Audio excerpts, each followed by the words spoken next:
Швейцарын холбооны улс болон Монгол улсын дипломат харилцаа тогтоосны 60 жилийн ойг хамтдаа тэмдэглэх гэж ирсэн. Нэгдүгээр хоёрдугаарт мэдээж 20 жилийн турш Швейцарын хөгжлийн агентлаг Монгол улсад олон салбаруудад хөрөнгө оруулсан тэр одоо амжилттай хэрэгжсэн төсөл хөтөлбөрүүдтэй танилцах гэж бас ирсэн байгаа.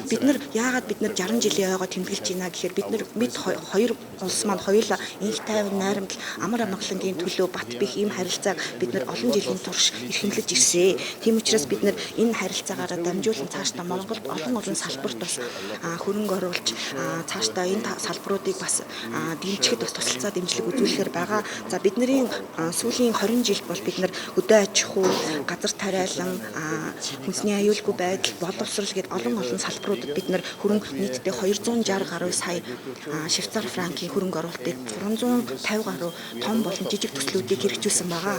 Тэгээ ганцхан нэг жишээ дуртахад өнгөрсөн өчигдөр бид нэр бас нөгөө та бүхний сайн мэдж байгаа Бундан төрийн бас байгууллагатай хамтран зүрх мартахгүйгээ төслийг хийсэн ба төслийн одоо гэрээний гарын хэсэг дурсан. За тэр төслийн хүрээнд бид нэр Монгол эмч нарыг чадахжуулах цаашлаад Монгол эмч нарын ур чадварыг бусад одоо бүсийн түвшинд дээшлүүлэх. За нэгдүгээр хоёрдугаар гэхэл Монгол эмч нар цаашдаа Афганистан, Хойд Солонгос, Кыргызстаны зүрхний одоо эмгэгтэй энэ хүүхдүүдийг эмчлэх ийм одоо нэлээд томхон төслийг бид нэр эхлүүлж байгаамаа.